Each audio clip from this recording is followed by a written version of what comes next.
И вече може би последен шанс за нашите, ако успеят да изнесат топката в близост до Бернар Лама. Костадинов влиза на скорост, да види изстрел. И гол! Ето,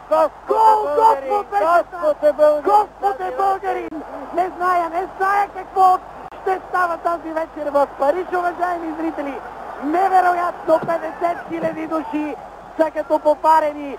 Българите се прегръщат, редовното време изтече. Емил Костадинов с великолепен удар простреля Бернар Лама.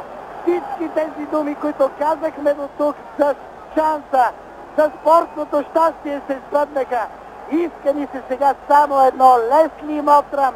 Иска ми се веднага да свири и последния съдийски сигнал, защото вече една минута се играе повече от тези 90. Не зная вие как се чувствате в България, но аз просто трябва да спра, защото иначе сърцето наистина може и да не издържи в този велик миг.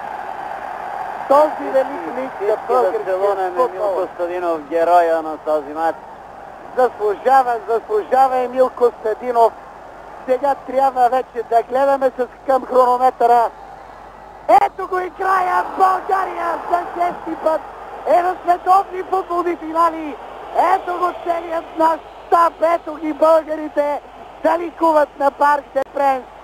Сега вече мога, уважаеми приятели на футбола, да ви кажа, моята прогноза беше 2-1 за България преди този двубой и тя се сбъдна. Невероятна радост на Парк де Пренс.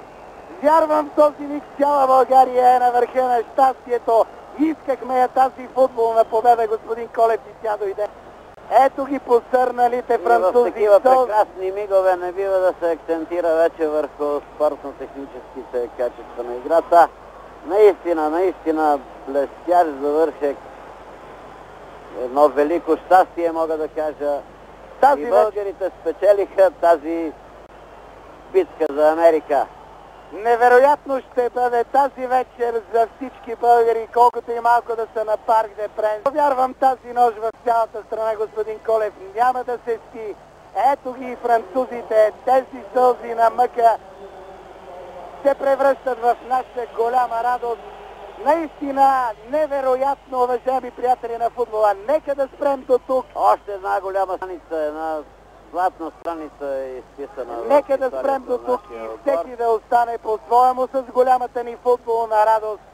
Тези инфарктни 90 минути на Парк де Пренс, уважаеми приятели на футбола, за вас коментираха доаенът на футболната телевизионна журналистика Николай Колев и Петър Василев. Желая ви не лека нощ, а приятна нощ.